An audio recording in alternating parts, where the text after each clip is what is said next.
Hello friends, welcome back to my kitchen. ಇವತ್ತು ಒಂದು paratha recipe. ಸಾಮಾನ್ಯವಾಗಿ ಆಲೂ ಪರಾಠ ಅಂದರೆ ಎಲ್ಲರೂ ಇಷ್ಟಪಡ್ತಾರೆ. ಆಲೂ ಪರಾಠಕ್ಕೆ ಗೋಬಿ ಸೇರಿಸಿದ್ರೆ ರುಚಿ ಇನ್ನೂ ಚೆನ್ನಾಗಿರುತ್ತೆ. ಸೊ ಇವತ್ತು ನಾನು ಆಲೂ ಮತ್ತು ಗೋಬಿ ಎರಡು ಒಟ್ಟಿಗೆ ಹಾಕಿಬಿಟ್ಟು ಪರಾಠನ ಹೇಗೆ ಮಾಡೋದು ಅಂತ ತೋರಿಸ್ಕೊಡ್ತಾ ಇದ್ದೀನಿ. ಕೆಲವೊಂದು ಟಿಪ್ಸ್ನ ನಾನಿಲ್ಲಿ ನಿಮಗೆ ತೋರಿಸ್ತಾ ಇದ್ದೀನಿ. ಆಲೂಗಡ್ಡೆನ ಬಳಸೋ ಕ್ರಮ ಹೇಗೆ, ಹಾಗೆ ಗೋಬಿಯನ್ನು ಯಾವ ಥರ ಬಳಸಬೇಕು, ಮತ್ತು ಪರಾಠ ಮಾಡಿದಾಗ ಅದರ ಫಿಲ್ಲಿಂಗ್ ಹೊರಗಡೆ ಬರದೇ ಇರೋ ಥರ ಹೇಗೆ ಮಾಡೋದು ಅಂತ ಹೇಳ್ಕೊಡ್ತಾ ಇದ್ದೀನಿ.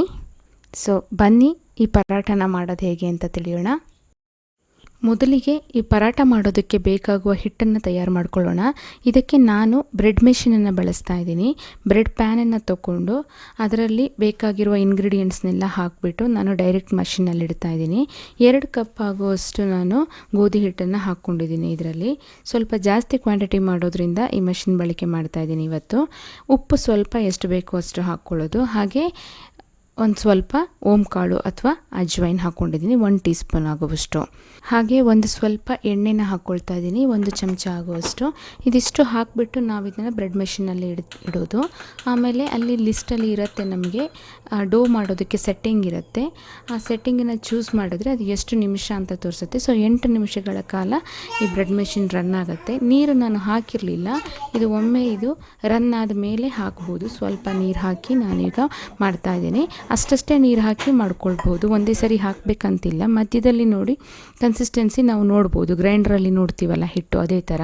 ಕೊನೆಯಲ್ಲಿ ಸ್ವಲ್ಪ ಬೇಕಾಗಿದೆ, ಕೊನೆ 3 ನಿಮಿಷ ಇರುವಾಗ ಅದು ಸ್ಪೀಡಾಗಿ ತಿರುಗುತ್ತೆ. ಸೊ ನಮಗೆ ಆವಾಗ ಗೊತ್ತಾಗುತ್ತೆ ಕರೆಕ್ಟಾಗಿ ಅದು ಹೇಗಾಗ್ತಾ ಇದೆ ಅಂತ ಹೇಳಿಬಿಟ್ಟು. ಸ್ವಲ್ಪ ನೀರು ಕಡಿಮೆ ಆಗಿದ್ದರೆ ಆವಾಗ ಹಾಕ್ಕೊಳ್ಬೋದು. ಮತ್ತು ಇವಾಗ ಮುಗಿತಾ ಬಂದಿದೆ ನೋಡಿ, ಅದು ಚೆನ್ನಾಗಿ ಇವಾಗ ಸ್ಪಿನ್ ಆಗೋ ಥರ ಕಾಣ್ತಾ ಇದೆ ಅಲ್ಲ. ಸೊ ಕೊನೆಗೆ ನಾವು ಒಂದು ಅರ್ಧ ಚಮಚ ಅಷ್ಟು ಎಣ್ಣೆ ಹಾಕ್ಕೊಳ್ಳೋದು. ಮಾಮೂಲಿ ನಾವು ಹಿಟ್ಟು ಕಲಸಿ ಇಟ್ಟಾದಮೇಲೆ ಒಂದು ಸ್ವಲ್ಪ ಎಣ್ಣೆ ಹಾಕ್ತೀವಲ್ಲ ಹಾಗೆ. ಸೊ 8 ನಿಮಿಷ ಆದಮೇಲೆ ಇದು ಮುಗ್ದಿದೆ.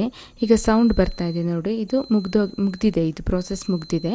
ಸೊ ಈಗ ನಾನು ಮಧ್ಯದಲ್ಲಿ ಯಾವಾಗ ಬೇಕಾದರೂ ಓಪನ್ ಮಾಡ್ಬೋದು, ನೀವು ಚೆಕ್ ಮಾಡ್ಬೋದು ಹಿಟ್ಟನ್ನು. ಇವಾಗ ಇದು ತಯಾರಾಗಿದೆ. ಇಷ್ಟೊಂದು ಮಧ್ಯೆ ಅದನ್ನು ಓಪನ್ ಮಾಡಿ ನೋಡೋ ಅವಶ್ಯಕತೆ ಇಲ್ಲ. ಒಮ್ಮೆ ನೀರು ಹಾಕಿ ಮತ್ತೆ ಸರಿಯಾಗಿದೆಯಾ ಇಲ್ಲ ಅಂತ ಒಂದು ಸತಿ ನೋಡಿದರೆ ಸಾಕಾಗುತ್ತೆ. ನಾನೀಗ ನಿಮಗೆ ತೋರಿಸ್ಲಿಕ್ಕೋಸ್ಕರ ಅದನ್ನು ಅಷ್ಟು ಸರಿ ನಾನು ನಿಮಗೆ ಓಪನ್ ಮಾಡಿ ತೋರಿಸಿದ್ದು. ಹಿಟ್ಟು ತುಂಬ ಚೆನ್ನಾಗಿ ರೆಡಿಯಾಗಿದೆ. ನಾವು ಕೈಯಲ್ಲಿ ಮಾಡ್ತೀವಿ, ಖಂಡಿತ ಮಾಡಬಹುದು ಕೈಯಲ್ಲಿ. ಆದರೆ ಏನಾಗುತ್ತೆ ಅಂದರೆ ಈ ಪರಾಠ ಥರ ಎಲ್ಲ ಇಟ್ಟಾಗ ಕೆಲಸ ಜಾಸ್ತಿ ಆಗುತ್ತೆ. ಆ ಟೈಮಲ್ಲಿ ನಿಮ್ಮಲ್ಲಿ ಇದ್ದರೆ ಮಷೀನ್ ಇದು ಅಥವಾ ಫುಡ್ ಪ್ರೊಸೆಸರ್ ಇದ್ದರೆ ಬಹಳ ಸುಲಭ ಆಗುತ್ತೆ. ಅದು ಮಷಿನ್ ತುಂಬ ಸ್ಪೀಡಲ್ಲಿ ರನ್ ಆಗೋದ್ರಿಂದ ಹಿಟ್ಟು ತುಂಬ ಚೆನ್ನಾಗಾಗುತ್ತೆ. ಚಪಾತಿ ಅಂತೂ ಒಳ್ಳೆ ಲೇಯರ್ ಬಂದು ತುಂಬ ಚೆನ್ನಾಗಾಗುತ್ತೆ. ನಾನು ರೆಗ್ಯುಲರಾಗಿ ಯೂಸ್ ಮಾಡ್ತೀನಿ ಅದನ್ನು. ಸೊ ಇವಾಗ ಅದನ್ನು ನಾವು ರೆಸ್ಟ್ ಮಾಡೋದಕ್ಕೆ ಬಿಡೋಣ. ನೆಕ್ಸ್ಟ್ ನಾನಿಲ್ಲಿ ಕಾಲಿಫ್ಲವರ್ ತೊಗೊಂಡಿದ್ದೇನೆ. ಕಾಲಿಫ್ಲವರ್ ನಾನು ಇದಕ್ಕೆ ಬಳಸ್ತಾ ಇರೋದು ಗೋಬಿ, ಕಟ್ ಗೋಬಿ ಸಿಗುತ್ತಲ್ಲ ಅದನ್ನೇ ಬಳಸ್ತಾ ಇದ್ದೇನೆ. ಯಾಕಂದರೆ ಇಡೀ ತೊಗೊಂಡ್ರೆ ನಿಮಗೆ ಗೊತ್ತು ಅದನ್ನು ಕ್ಲೀನ್ ಮಾಡೋದು ತುಂಬ ಕಷ್ಟ. ಇದು ಆಲ್ರೆಡಿ ಕ್ಲೀನಾಗಿ ಕಳಿಸಿರ್ತಾರೆ ನಮಗೆ. ಮತ್ತೊಮ್ಮೆ ನಾನು ಅದನ್ನು ಚೆನ್ನಾಗಿ ತೊಳೆದು ಇಟ್ಕೊಂಡಿದ್ದೇನೆ. ಇವಾಗ ಏನು ಮಾಡೋಣ ಅಂದರೆ ಈ ಗೋಬಿನ ನಾವು ತುರಿದು ಹಾಕ್ಕೊಂಡ್ರೆ ನಮಗೆ ಸಹಾಯ ಆಗುತ್ತೆ. ಮೊದಲೆಲ್ಲ ನಾನು ಅದನ್ನು ಬೇಯಿಸಿ ಆಮೇಲೆ ಮ್ಯಾಶ್ ಮಾಡ್ತಿದ್ದೆ. ಬಟ್ ಎಷ್ಟಂದರೂ ನೀವು ಒಮ್ಮೆ ಒಂದು ಸ್ಟೀಮ್ ಕುಕ್ ಮಾಡಿದರೆ ಅದು ನೀರು ತೊಗೊಳುತ್ತೆ. ಸೊ ಅದ್ರ ಬದಲು ಇದು ಬೆಸ್ಟ್ ಮೆಥಡು. ಚೆನ್ನಾಗಿ ಈ ಥರ ತುರ್ಕೊಂಡ್ರೆ ಅದು ನೋಡಿ ನಮಗೆ ಬೇಕಾಗುವಂಥ ಗೋಬಿ ಇದೆಯಲ್ಲ ತುಂಬ ಸಣ್ಣಗೆ ತರಿಯಾಗಿ ಸಿಗುತ್ತೆ. ಪರಾಟಕ್ಕೆ ಬೆಸ್ಟ್ ಇದು. ಸೊ ಆಲ್ವೇಸ್ ಈ ಮೆಥಡ್ ಫಾಲೋ ಮಾಡಿದರೆ ನಿಮಗೆ ಅದು ಹೊರಗಡೆ ಬರೋದಿಲ್ಲ, ಫಿಲ್ಲಿಂಗ್ ಚೆನ್ನಾಗಿ ಆಗುತ್ತೆ. ಸೊ ಇದು ಒಂದು ನೀವು ಫಾಲೋ ಮಾಡಬೇಕಾಗಿರೋದು. ಗೋಬಿನ ಚೆನ್ನಾಗಿ ತುರಿದು ಯೂಸ್ ಮಾಡಬೇಕು. ನಾನೀಗ ಅಷ್ಟು ಗೋಬಿನ ಇದೇ ಥರ ತುರಿದು ಹಾಕ್ಕೊಳ್ತಾ ಇದ್ದೀನಿ ನೋಡಿ. ಹಾಗೆ ತುರಿಯುವಾಗ ನಮಗೆ ಸ್ವಲ್ಪ ದೊಡ್ಡ ಪೀಸಸ್ಸು ಸಿಗುತ್ತೆ. ಅದನ್ನು ಎತ್ತಿಟ್ಕೊಂಡ್ರೆ ಕಡಿಮೆ ಲೆಕ್ಕ ಮಾಡ್ಬೋದು ಅಷ್ಟು ಸಿಗುತ್ತೆ. ಅದನ್ನು ಮತ್ತು ನೀವು ಕಟ್ ಮಾಡಿ ಹಾಕ್ಕೊಳ್ಬೋದು. ಇಲ್ಲ ಅಂದರೆ ನೋಡಿ ಮ್ಯಾಕ್ಸಿಮಮ್ ನಾನು ಅಷ್ಟು ಕಾಲಿಫ್ಲವರ್ನ ಇಲ್ಲಿ ತುರಿದಿಟ್ಕೊಂಡಿರೋದು ನುಣ್ಣಗೆ ಒಳ್ಳೆ ತರಿಯಾಗಿ ಚೆನ್ನಾಗಿ ತಯಾರಾಗಿದೆ ಇದು.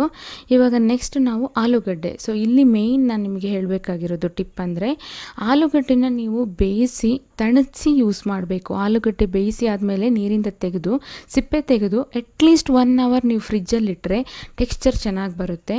ಆ ಫ್ರಿಜ್ಜಲ್ಲಿ ಇಟ್ಟಾದಮೇಲೆ ಸಿಪ್ಪೆ ತೆಗೆದೇ ಇಡಿ, ಆಮೇಲೆ ತೆಗೆಯೋದು ತುಂಬ ಕಷ್ಟ. ಈ ಥರ ತುರ್ಕೊಳ್ಬೇಕು. ನಾನಿಲ್ಲಿ ಒಂದು 3ರಿಂದ 4 ಆಲೂಗಡ್ಡೆನ ತುರಿದಿಟ್ಕೊಂಡಿದ್ದೇನೆ. ತುರಿದಿಟ್ಕೊಂಡ್ರೆ ನಮಗೆ ಪರಾಠ ಮಾಡೋದಕ್ಕೆ ಬಳಸೋದಕ್ಕೆ ತುಂಬ ಸಹಾಯ ಆಗುತ್ತೆ. ಯಾವಾಗ ನಾವು ತೆಗೆದು ರೆಫ್ರಿಜಿರೇಟ್ ಮಾಡ್ತೀವಿ ನೋಡಿ, ಆವಾಗ ಅದರಲ್ಲಿರೋ ನೀರಿನಂಶ ಅಷ್ಟು ಹೋಗುತ್ತೆ, ಬಹಳ ಸಹಕಾರಿಯಾಗುತ್ತೆ. ಸೊ ನೆಕ್ಸ್ಟ್ ಇವಾಗ ಒಂದು ಬಾಣಲೆನ ನಾನು ಸ್ಟವ್ ಮೇಲೆ ಇಟ್ಕೊಂಡಿದ್ದೀನಿ. ಒಂದು ಸ್ವಲ್ಪ ಎಣ್ಣೆ ಹಾಕ್ಕೊಂಡು ಅದು ಬಿಸಿಯಾಗೋ ತನಕ ಕಾದು ಅದಕ್ಕೆ ಈಗ ನಾವು ಒಂದು ಸ್ವಲ್ಪ ಮಸಾಲೆ ಹಾಕ್ಕೊಳ್ಳೋಣ. ಈರುಳ್ಳಿ ಒಂದು ಈರುಳ್ಳಿ ಸಣ್ಣಗೆ ಕಟ್ ಮಾಡಬೇಕು, ಆದಷ್ಟು ಸಣ್ಣಗೆ ಕಟ್ ಮಾಡಿ ಹಾಕ್ಕೊಳ್ಳೋಣ. ಸೊ ಇದನ್ನು ಈಗ ಸ್ವಲ್ಪ ಫ್ರೈ ಮಾಡಬೇಕು. ಆಮೇಲೆ ಶುಂಠಿಯನ್ನು ತುರಿದು ಹಾಕ್ಕೊಂಡಿದ್ದೀನಿ 1 ಚಮಚ ಆಗುವಷ್ಟು, ಮತ್ತು ಹಸಿಮೆಣಸು ಸ್ವಲ್ಪ ಜಾಸ್ತಿ ಹಾಕ್ಕೊಳ್ಬೋದು. ಚಿಕ್ಕ ಮಕ್ಕಳಿದ್ದರೆ ಖಾರ ಜಾಸ್ತಿ ಬೇಡ ಅಂತ ಕಡಿಮೆ ಹಾಕಿದ್ದೀನಿ ಅಷ್ಟೇ. ಮತ್ತು ಇವಾಗ ನಾವು ಇದಕ್ಕೆ ತುರಿದಿಟ್ಟಿದ್ದೀವಲ್ಲ ಗೋಬಿ, ಅದನ್ನು ಹಾಕ್ಕೊಳ್ಳೋಣ. ಅದು ಹಾಕಿ ಸ್ವಲ್ಪ ನಾವು ಈ ಥರ ಫ್ರೈ ಮಾಡೋಣ, ಆವಾಗ ಅದು ಫ್ಲೇವರ್ ಚೆನ್ನಾಗಿ ಬರುತ್ತೆ. ಆಮೇಲೆ ಇದಕ್ಕೆ ಸ್ವಲ್ಪ ಉಪ್ಪು ಎಷ್ಟು ಬೇಕೋ ಅಷ್ಟು ನೋಡಿ ಹಾಕ್ಕೊಳ್ಳೋಣ. ಉಪ್ಪು, ಖಾರ ಪುಡಿ ಹಾಕ್ಕೊಂಡಿದ್ದೇನೆ, ಜೊತೆಗೆ ಆಮ್ಚೂರ್ ಪೌಡರ್ 1 ಚಮಚ ಹಾಕ್ಕೊಂಡಿದ್ದೀನಿ, ಮತ್ತು ಗರಂ ಮಸಾಲ ಪುಡಿ, ಹಾಗೆಯೇ ಧನಿಯಾ ಪೌಡರ್ ಕೊನೆಯಲ್ಲಿ 1 ಚಮಚ, ಎಲ್ಲ 1 ಚಮಚ ಹಾಕಿದ್ದೀನಿ. ಇದೆಲ್ಲ ಹಾಕಿ ಆ ಮಸಾಲೆ ಕಾಲಿಫ್ಲವರ್ಗೆ ಚೆನ್ನಾಗಿ ಹಿಡಿಯೋ ತನಕ ನಾವು ಇದನ್ನು ಈ ಥರ ಮಿಕ್ಸ್ ಮಾಡೋಣ. ಕೊನೆಯಲ್ಲಿ ಸ್ವಲ್ಪ ಕೊತ್ತಂಬರಿ ಸೊಪ್ಪು ಮತ್ತು ಒಂದು ಅರ್ಧ ಹಿಡಿಯಾಗುವಷ್ಟು ಪುದೀನ ಜಾಸ್ತಿ ತೊಗೊಂಡಿದ್ದೀನಿ, ಸಣ್ಣಗೆ ಕಟ್ ಮಾಡಿ ಕೊನೆಯಲ್ಲಿ ಹಾಕಿ ಬಾಡಿಸಿದರೆ. ಇದನ್ನೆಲ್ಲದನ್ನು ಹಸಿ ಹಾಕಿ ಮಾಡ್ತಾರೆ, ಆದರೆ ಈ ಥರ ಫ್ರೈ ಮಾಡಿದಾಗ ಅದರ ಫ್ಲೇವರ್ ತುಂಬ ಚೆನ್ನಾಗಿ ಬರುತ್ತೆ. ನನಗೆ ತುಂಬ ಇಷ್ಟ ಆ ಥರ ಫ್ಲೇವರ್, ಅದಕ್ಕೋಸ್ಕರ ನಾನು ಅದನ್ನು ಫ್ರೈ ಮಾಡಿದ್ದೇನೆ. ಕೊನೆಯಲ್ಲಿ ಈಗ ನಾವು ಉರಿಯಲ್ಲಿ ಇಡೋದು ಬೇಡ, ಇದನ್ನು ಹೊರಗಡೆ ತೆಗೆದು ಇದಕ್ಕೆ ನಾವು ತುರಿದಿರುವಂಥ ಆಲೂಗಡ್ಡೆ ಇದೆಯಲ್ಲ, ತಣ್ಣಗಾಗಿರೋ ಆಲೂಗಡ್ಡೆ, ಅದನ್ನು ಎಷ್ಟು ಬೇಕೋ ಅಷ್ಟು ನೋಡಿ ಈ ಥರ ಮಿಕ್ಸ್ ಮಾಡೋಣ. ಚೆನ್ನಾಗಿ ಮಿಕ್ಸ್ ಆಗಬೇಕದು.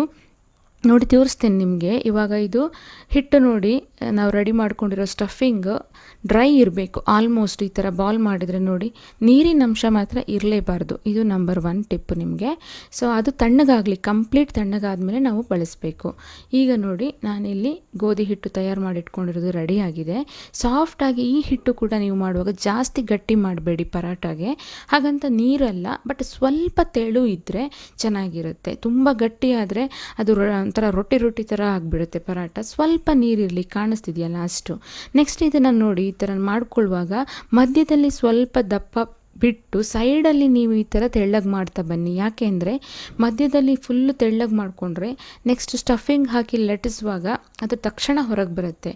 ಸೊ ಈ ಥರ ನೀವು ಕೈಯಲ್ಲಿ ಅದನ್ನು ಶೇಪ್ ಮಾಡುವಾಗ ಮಧ್ಯ ಸ್ವಲ್ಪ ದಪ್ಪ ಇರಲಿ. ಇದು 2ನೇ ಟಿಪ್. ನೆಕ್ಸ್ಟ್ ಇದನ್ನು ಸ್ವಲ್ಪ ನಾವು ಹಿಟ್ಟಲ್ಲಿ ಹೊರಳಿಸಿ ಲೈಟಾಗಿ ಸ್ವಲ್ಪ ಅಗಲ ಮಾಡ್ಕೊಳ್ಳೋಣ. ಜಾಸ್ತಿ ಚಪಾತಿ ಥರ ಲಟ್ಸೋದು ಬೇಡ, ಯಾಕಂದರೆ ಸ್ಟಫಿಂಗ್ ಸೇರಿಸೋದಕ್ಕೆ ಸ್ವಲ್ಪ ದೊಡ್ಡ ಸೈಜ್ ಪರಾಟ ಮತ್ತು ದಪ್ಪದು ಮಾಡ್ತಾಯಿದ್ದೀನಿ ನಾನು. ಇಲ್ಲಾಂದರೆ ನೀವು ತೆಳ್ಳಗೆ ಮಾಡಿಕೊಂಡು ಲಟ್ಟಿಸ್ಕೊಂಡು ಹಾಕ್ಕೊಳ್ಬೋದು. ಸ್ವಲ್ಪ ದಪ್ಪ ಇರೋದ್ರಿಂದ ನಾನು ಈ ಥರ ಲಟ್ಟಿಸ್ಕೊಂಡು ಹಾಕ್ಕೊಳ್ತಾ ಇದ್ದೀನಿ. ಈಗ ನೋಡಿ, ಇದು ನಾವು ಈ ಮೋದಕ ಅದೆಲ್ಲ ಮಾಡ್ತೀವಲ್ಲ ಆ ಥರ ತೆಗೆಯೋದು, ಜಾಸ್ತಿ ಹಿಟ್ಟು ತೆಗೆಯೋದು ಬೇಡ ಹೊರಗೆ. ಇದನ್ನು ಮತ್ತೊಮ್ಮೆ ನಾವು ಈ ಥರ ಒಣ ಹಿಟ್ಟಲ್ಲಿ ಹೊರಳಿಸ್ಕೊಳ್ಬೇಕು. ಆದಷ್ಟು ನಾವು ಒಂದು ಸಣ್ಣ ಪರಾಟನ ಕೈಯಲ್ಲೇ ಮಾಡಿಕೊಂಡ್ರೆ ಒಳ್ಳೆಯದು.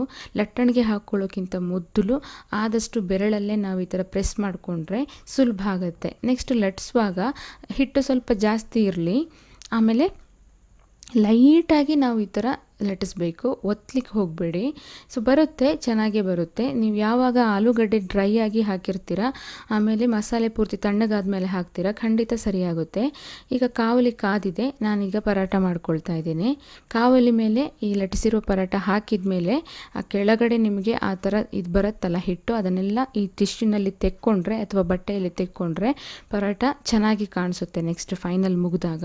ಸೊ ಇದು ಸ್ವಲ್ಪ ಉರಿ ಜಾಸ್ತಿನೇ ಇರಲಿ, ಕಡಿಮೆ ಉರಿಯಲ್ಲಿ ಮಾಡೋದು ಬೇಡ, ಯಾಕಂದರೆ ನಮ್ಮದು ತಿಕ್ಕಿದೆ ಇದು ಪರೋಟ. ಸೊ ಸ್ವಲ್ಪ ಜಾಸ್ತಿ ಉರಿಯಲ್ಲಿ ಮಾಡಿದರೆ ಚೆನ್ನಾಗಾಗುತ್ತೆ. ತುಪ್ಪ ಅಥವಾ ಬೆಣ್ಣೆ ಅಥವಾ ಎಣ್ಣೆ ಯಾವುದಾದ್ರೂ ಸ್ವಲ್ಪ ಜಾಸ್ತಿ ಹಾಕಬೇಕು, ಕಡಿಮೆ ಹಾಕಿದರೆ ಆಗಲ್ಲ. ಅಟ್ಲೀಸ್ಟ್ ಒಂದೊಂದು ಸೈಡಿಗೆ 1 ಚಮಚ ಹಾಕಿದರೆ ಚೆನ್ನಾಗಿ ಬರುತ್ತೆ. ನೋಡಿ ಇವಾಗ ಸ್ವಲ್ಪ ಹೈ ಫ್ಲೇಮಲ್ಲೇ ಮಾಡ್ತಾಯಿದ್ದೀನಿ, ಎಲ್ಲೂ ಬಿಟ್ಕೊಳ್ಳೋದಿಲ್ಲ. ಈ ಪರೋಟ ಚೆನ್ನಾಗಿ ಬರುತ್ತೆ, ಕಾಣಿಸ್ತಾ ಇದೆ ಅಲ್ಲ. ಸೊ ಇವಾಗ ಇದು ತಯಾರಾಗ್ತಾ ಇದೆ ನೋಡಿ. ಒಂದು ಪರಾಟ ಈಗ ಮಾಡಿ ಆಗಿದೆ ನೋಡಿ, ಎಷ್ಟು ಚೆನ್ನಾಗಿ ಕಾಣಿಸ್ತಾ ಇದೆ. ಇದೇ ಮೆಥಡ್ ಫಾಲೋ ಮಾಡಿ ಉಳಿದೆಲ್ಲ ಪರೋಟ ನಾನು ಮಾಡ್ಕೊಳ್ತಾ ಇದ್ದೀನಿ. ಬೆಣ್ಣೆ ಅಥವಾ ತುಪ್ಪನ ನಾನು ಹೇಳಿದಾಗೆ ನೀವು 1 ಚಮಚ ಹಾಕಬೇಕಾಗುತ್ತೆ. ಆಮೇಲೆ ಸರ್ವ್ ಮಾಡುವಾಗ ಹಾಕದೇ ಇದ್ದರೂ ಪರವಾಗಿಲ್ಲ. ಈಗ ಮಾಡುವಾಗ ಸ್ವಲ್ಪ ಹಾಕಿದಷ್ಟು ಹೀರ್ಕೊಳ್ಳುತ್ತೆ ಅದು, ಮತ್ತು ಟೆಕ್ಸ್ಚರ್ ಮತ್ತು ಟೇಸ್ಟ್ ಎರಡೂ ಚೆನ್ನಾಗಿ ಬರುತ್ತೆ. ಪರಾಟಕ್ಕೆ ಅದು ಬೇಕಾಗುತ್ತೆ, ಹಾಗಾಗಿ ಹೇಳ್ತಾ ಇದ್ದೀನಿ. ನೋಡಿ, ಒಳ್ಳೆ ಹೊಂಬಣ್ಣದಿಂದ ಕೂಡಿದ ಆಲೂ ಮತ್ತು ಗೋಬಿ ಪರಾಟ ತಯಾರಾಗಿದೆ. ಎಷ್ಟು ಚೆನ್ನಾಗಿ ಕಾಣ್ತಾ ಇದೆ ನೋಡಿ. ಇದನ್ನು ನೀವು ಲಿಂಬೆಹಣ್ಣು ಅಥವಾ ಮಾವಿನಕಾಯಿ ಪಿಕ್ಕಲ್ ಯಾವುದಾದ್ರೂ ಉಪ್ಪಿನಕಾಯಿ ಜೊತೆಗೆ ಸರ್ವ್ ಮಾಡ್ಬೋದು, ಮತ್ತು ಮೊಸರಿನ ಜೊತೆಗೂ ಕೂಡ ಸರ್ವ್ ಮಾಡ್ಬೋದು. ನನಗೆ ಅಂತೂ ಈ ಸ್ಟಫಿಂಗ್ ಇಷ್ಟು ನಾವು ಮಸಾಲೆ ಹಾಕಿರೋದ್ರಿಂದ ತುಂಬ ಟೇಸ್ಟಿಯಾಗಿರುತ್ತೆ, ಜೊತೆಗೆ ಏನೂ ಬೇಕಾಗೋದಿಲ್ಲ, ಹಾಗೆ ತಿನ್ಬೋದು. ಅಭ್ಯಾಸ ಇದ್ದವರು ಪಿಕ್ಕಲ್ ಮತ್ತು ಮೊಸರು ಜೊತೆ ತಿನ್ಬೋದು. ಸೊ ನೋಡಿದ್ರಲ್ಲ ನೀವು ಸುಲಭವಾಗಿ ಆಲೂ ಮತ್ತು ಗೋಬಿ ಪರಾಟನ ಹೇಗೆ ಮಾಡ್ಕೊಳ್ಳೋದು ಅಂತ. ಖಂಡಿತ ಟ್ರೈ ಮಾಡಿ ನೋಡಿ ನೀವು ಮನೆಯಲ್ಲಿ, ಹೇಗೆ ಬಂತು ಅಂತ ಬರೋದು ತಿಳಿಸಿ. ಈ ರೆಸಿಪಿ ನಿಮಗೆ ಇಷ್ಟ ಆದರೆ ಲೈಕ್ ಮಾಡಿ, ಶೇರ್ ಮಾಡಿ, ನನ್ನ ಚಾನಲ್ನ ಸಬ್ಸ್ಕ್ರೈಬ್ ಮಾಡ್ಕೊಳ್ಳಿ. Thank you for watching.